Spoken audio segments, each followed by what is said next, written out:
హుజూర్, షరీఫుద్దీన్ తమరి సమక్షంలో హాజరుపరచడానికి అనుమతి కోరుతున్నాం. అనుమతిస్తున్నాం.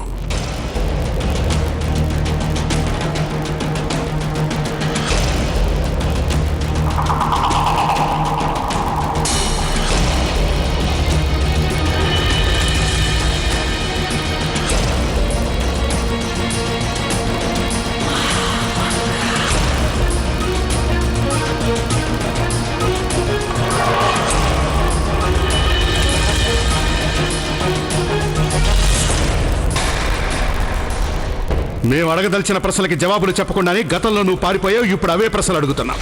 ఎందుకు? నువ్వు మా విషయంలో, జోధా బేగం విషయంలో అంత నీచంగా ఎందుకు ప్రవర్తించావు?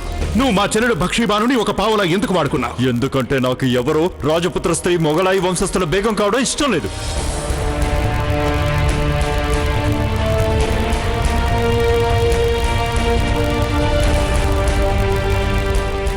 నేను రాజపుత్ర వంశస్థుల్ని ద్వేషిస్తున్నాను. ఎప్పుడు మీరు జోధా బేగంని పెళ్లి చేసుకోవాలని నిర్ణయించుకున్నారో అప్పుడు కూడా నాకు అది ఎంత మాత్రం ఇష్టం లేదు. కానీ మీకు అడ్డు రాలేదు. కానీ ఆ తర్వాత నేను సహించలేకపోయాను.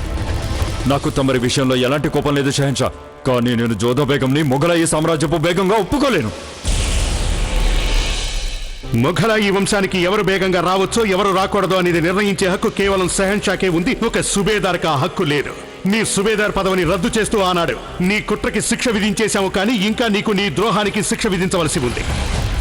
అందువల్ల ఖాన్ సాబ్, మళ్లీ మేము ఆదేశించే వరకు ఇతని చీకటి కొట్లో బంధించి ఉంచండి. అక్కడ ద్రోహుల పట్ల వ్యవహరించే విధంగానే ఇతని పట్ల వ్యవహరించండి.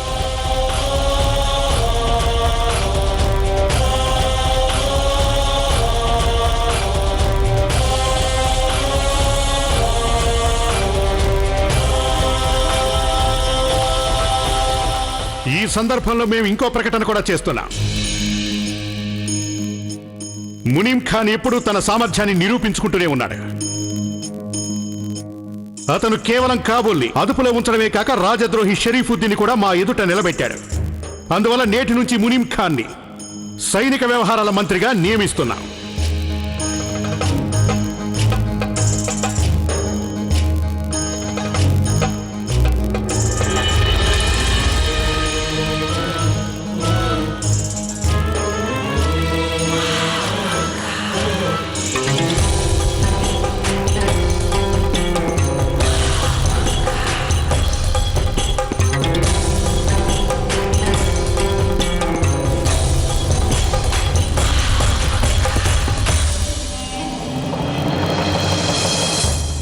శుక్రియా షహిన్షా.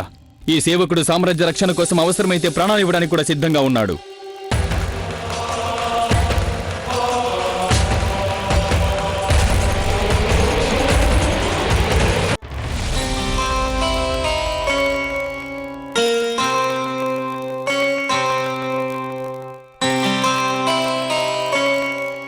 భాబీజాన్,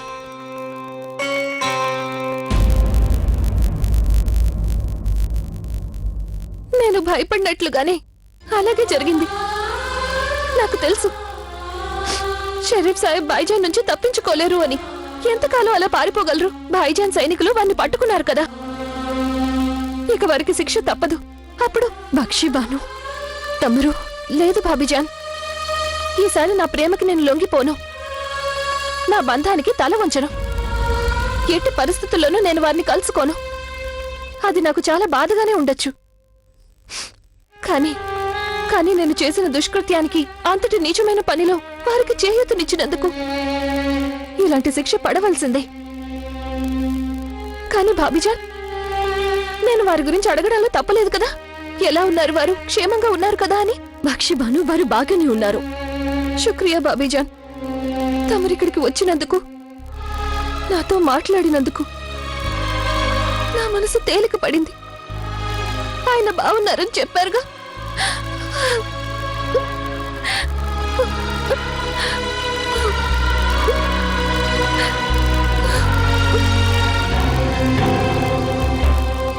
అక్కడ సైనికులంతా తమ పనులు సరిగ్గా చేశారా? మహామంత్రి గారు, ఆజం ఖాన్ సాహెబ్ నానా బాధలు పడుతూ ఉన్నారు. ఎందుకు ఇలా చేశారు మీరు?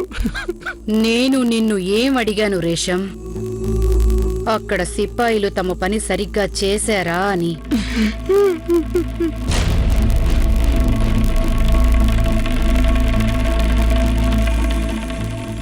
మంచిది.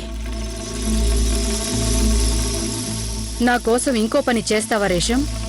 ఆజ్ఞాపించండి హుజూర్. ఏ సిపాయిలు ఆదాం ఖాన్ని కొరడా దెబ్బలు కొట్టారో ఆ సిపాయిల్ని హతమార్చే. వాళ్ళు బతికుండడానికి వీల్లేదు రేషం. ఏ సిపాయి అయితే నా కుమారుడు ఆదాం ఖాన్ని కొరడా దెబ్బలు కొట్టి బాధ కలిగించాడో వాడిక బతకడానికి వీల్లేదు. నా ఆజ్ఞను వెంటనే అమలు చెయ్యి. ఇదంతా ఆ జోదా బేగం వల్లే జరిగింది. దీనికంతా జోదా బేగమే కారణం. చాలా పెద్ద మాయలాడిలా ఉంది తను. ముందేమో జలాల్ని మాయలో పడేసింది, ఆ తర్వాత రుకయ్య బేగంని కూడా తన వశం చేసేసుకుంది. నేను ఇలా ఏడ్చే పరిస్థితి కల్పించింది. కానీ ఇక చాలు జోదా బేగం. ఇక నేను నిన్ను ఎలా ఏడిపిస్తానో చూడు. ఆదాం ఖాన్కి జరిగిన దానికి పగ తీర్చుకుంటాను నేను. ఈ మహామంగ నీ చేత నిత్తుడి కన్నీళ్లు కార్పిస్తుంది జోదా బేగం. జోదా బేగం. జోదా, చాలా రాత్రైంది, నిద్రపోవడానికి దుస్తులు మార్చుకో. ఏమైంది జోదా? ఏమిటి ఆలోచన? భక్షివాణి గురించి ఆలోచిస్తున్నాను మోతి. మోతి, ప్రేమ అనేది అంత విచిత్రంగా ఎందుకుంటుంది? మనిషిని అన్ని విధాలా తన వశం చేసుకుంటుంది. అందులో వాదనకి గాని కట్టుబాటుకి గాని అవకాశమే ఉండదు. ఇప్పుడు భక్షివాణి సంగతి చూసుకో. తన భర్త నేరస్తుడని తనకి బాగా తెలుసు. అయినా కూడా ఆవిడ షరీఫుద్దీన్ ఎంతగానో ప్రేమిస్తోంది. తన దృష్టిలో భర్త చేసింది నేరమే కాదు. తన మనసులో బాధ కప్పిపుచ్చుకోవడానికి ఒక కన్ను తుడుచుకుంటే మరొక కంటి నుంచి కన్నీరు కారుతోంది. అసలు ప్రేమికులు అంత విచిత్రంగా ఎలా ఉంటారు మోతి? తెలీదు. సరే, నువ్వు ఈ సంగతి చెప్పు. నువ్వు వెళ్లి శహింషాగాన్ని కలుసుకున్నావా లేదా? వెళ్లడమైతే వెళ్ళాను కానీ మాట్లాడడానికి అవకాశమే లేకుండా పోయింది. మరీ ఉంది. కొన్ని మాటలు చెప్పవలసిన సమయంలో చెప్పలేకపోతే తర్వాత వాటికి ఎలాంటి విలువ ఉండదు. మోతి, నువ్వొక పని చెయ్యి. నువ్వు వెళ్ళి నాకు కాగితం కలం తీసుకురా. కాగితమో కలమా?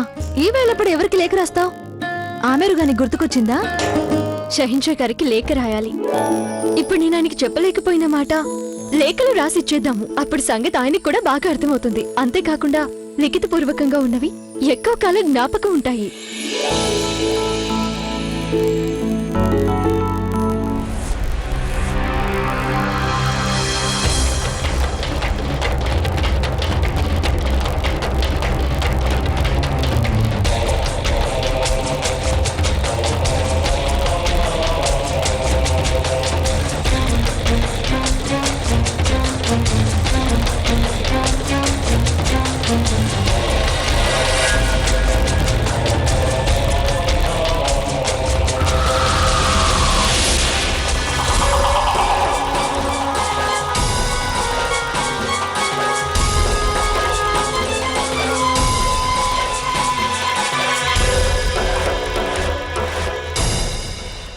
నేనిక్కడ చూసి నాకు చాలా ఆశ్చర్యంగా ఉంది. నిన్నిక్కడ చూసి ఆశ్చర్యపోతున్నది నేనే ఆదం ఖాన్.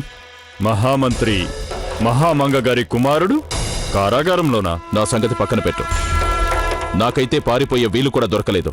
కానీ నువ్వు పారిపోయావు కదా, మళ్ళీ ఎలా దొరికిపోయావు? నేను దొరికిపోలేదు ఆదాం. నన్ను నేను కావాలనే వాళ్ళకి చిక్కిపోయాను. అంటే ఆబుల్ మాలి మళ్ళీ రంగం వదిలేసి పారిపోయాడు. నాకేమనిపించిందంటే యుద్ధం చేస్తే నేను అమరవీరుడైపోతాననిపించింది. అమరవీరుడైపోయాక గద్దెక్కే అవకాశం ఉండదు. నాకు అగ్రగద్దె కావాలనుకున్నప్పుడు ఆగ్రాకి దూరంగా ఉండడం మంచిది కాదు.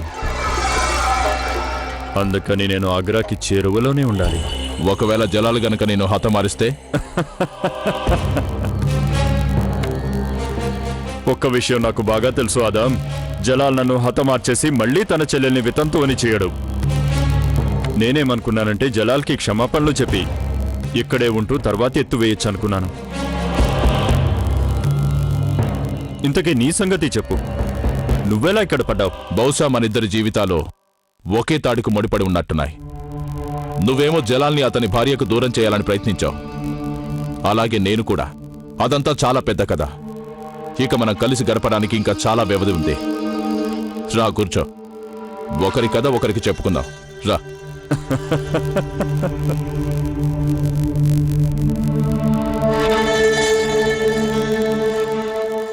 షహిన్షా గారికి జోదా బేగం ప్రణామాలు.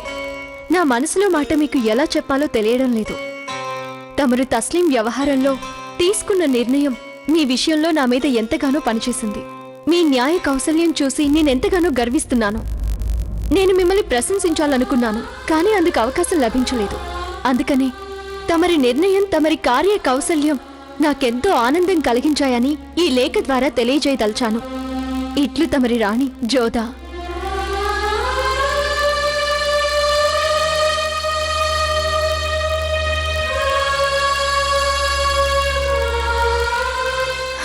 మోతి, తెల్లవారిగానే అన్నిటికంటే ముందే లేఖని షహిన్షా గారికి అందజేయాలి. సరే.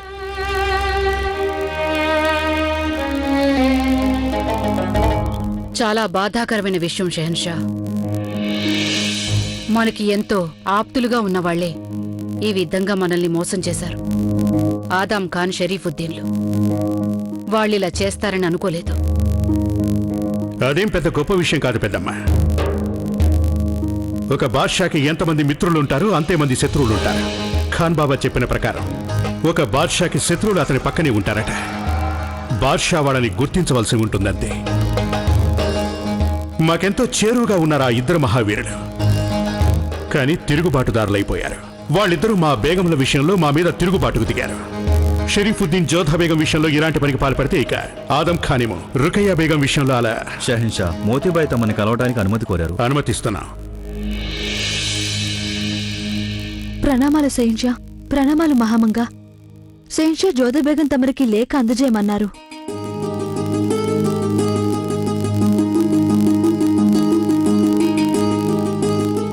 జోధా బేగం మాకిలా లేఖెందుకు రాయటం? ఆవిడ ఎప్పుడు కావాలన్నా మమ్మల్ని కలవచ్చు కదా. పోన్లేండి పెద్దమ్మ, మీరు కొంచెం మాకు అది చదివి వినిపించండి. భలేవరే జలాల్ తమరు, నన్ను చదవమంటారేంటి? ఇది భార్యాభర్తల మధ్య వ్యవహారం కదా. దయచేసి నన్ను క్షమించండి, నేను చదవకూడదు. అలా అంటున్నారేంటి పెద్దమ్మ? మా గురించి మీకు తెలియదంటూ ఏదైనా ఉందా? మాకు చదవటం రాదని మీకు బాగా తెలుసుగా. ఆ లేఖ చదివి వినిపించండి. చిత్తం, అలాగే. ఇదే మంచి అవకాశం జోధా బేగంకి గుణపాఠం చెప్పటానికి. షెహన్షా గారికి జోధారాణి ప్రణామాలు. నా మనసులో ఉన్న మాట మీకెలా చెప్పాలో తెలియటం లేదు. తమరు తస్లీం వ్యవహారంలో తీసుకున్న నిర్ణయం మీ విషయంలో నా మీద ఎంతగానో పనిచేసింది. నేను గర్విస్తున్నాను మీ న్యాయ కౌశల్యాన్ని చూసి. నేను మిమ్మల్ని ప్రశంసించాలని అనుకున్నాను, కానీ అందుకు అవకాశం లభించలేదు. అందుకే ఈ లేఖ ద్వారా నేను తెలియబరుస్తుంది ఏమిటంటే, తమరి నిర్ణయం, తమరి కార్య కౌశల్యం నాకు ఎంతో ఆనందం కలిగించాయని. ఆ తరువాత ఆవిడింకేం రాశారంటే, షెహన్షా ఒక భార్య తన భర్త నుంచి ఏమి ఆశిస్తుందో అది మీరు నెరవేర్చి చూపించారు. అందుకని ఇప్పుడు నేను ఒక భర్త తన భార్య నుంచి ఏం ఆశిస్తాడో అది తీర్చాలనుకుంటున్నాను. నేను కోరేదేమిటంటే, రేపు రాత్రి తమరు నా గదికి రావాలని, వచ్చి రాత్రి నాతో గడపాలని. ఇప్పుడు నేను అంగీకరిస్తున్నాను షెహన్షా. నేను మిమ్మల్ని ప్రేమిస్తున్నానని.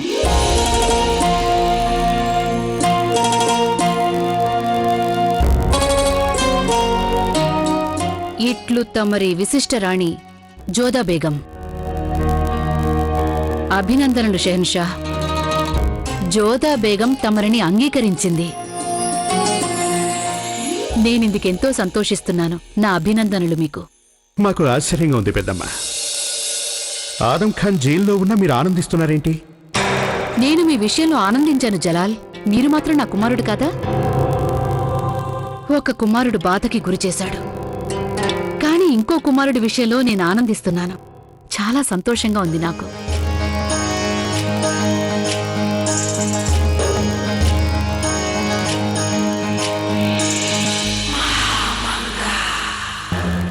రేపటి అందమైన రాత్రి జ్ఞాపకార్థంగా సాయంత్రం ఒక ఉత్సవం జరుగుతుంది. నేను చిచ్చు పెట్టడం అయిపోయింది. దాన్ని పెను మంటగా రగిలించనున్నారు రామ్ చరణ్ సాహెబ్. అప్పట్లో మేము అస్సలు ఊహించలేదు మా జీవితంలో అలాంటి రాత్రి ఒకటి వస్తుంది అని. తాన్సేన్ బిరుదు ఇస్తామని గాని అనుకోలేదు.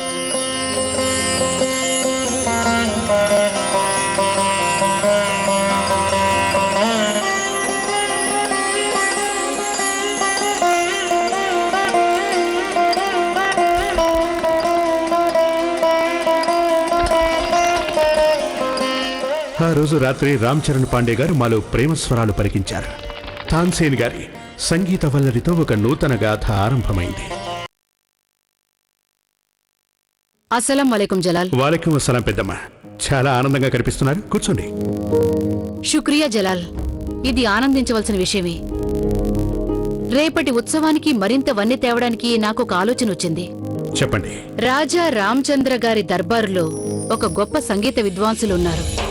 చాలా గొప్ప కళాకారులు. ఇక రాగాల మీద ఆయనకి గల పట్టు సుభానల్లా. మీరంటుంది రామ్ చరణ్ గారి గురించి కాదు కదా? వారి గురించే. మేం కూడా వారి ఘనత గురించి ఎన్నో విన్నాం. వారు సంగీతంతో సమ్మోహితుల్ని చేస్తారట. నేను అనుకున్నదేమిటంటే వారిక్కడికొచ్చి వారి సంగీత మాధుర్యాన్ని ప్రదర్శిస్తే. మీకొచ్చింది చాలా గొప్ప ఆలోచన.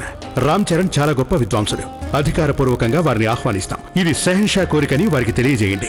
ఆ ఏర్పాట్లన్నీ నేను చూసుకుంటాను. కేవలం తమరు అనుమతిస్తే చాలు. అనుమతిస్తున్నాం పెద్దమ్మ. శుక్రియా జలాల్. ఖుదాఫిజ్. అలా ఆఫీస్.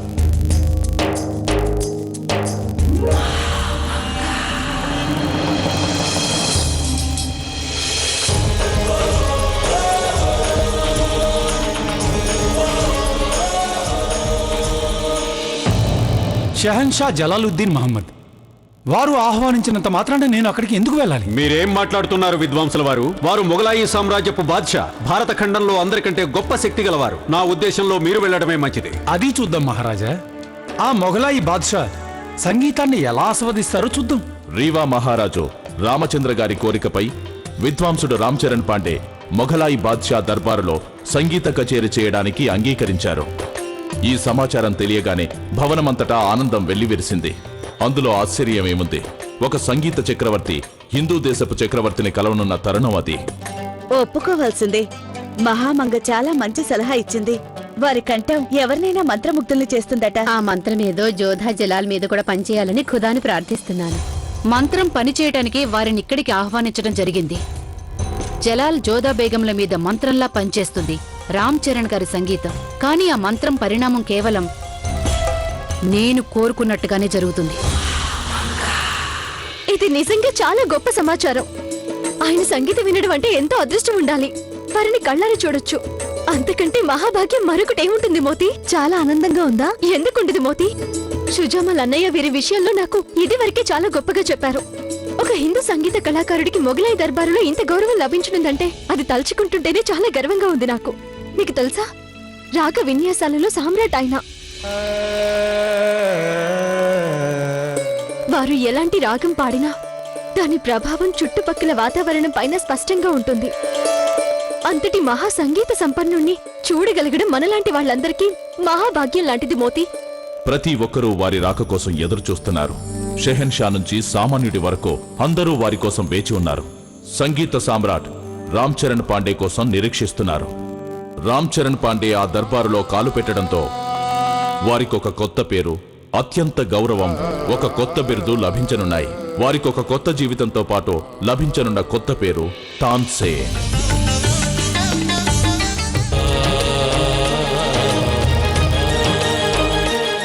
ఇదేమిటి ఆకాల రాగాన్ని ఆలపిస్తున్నారేమిటి మీరు?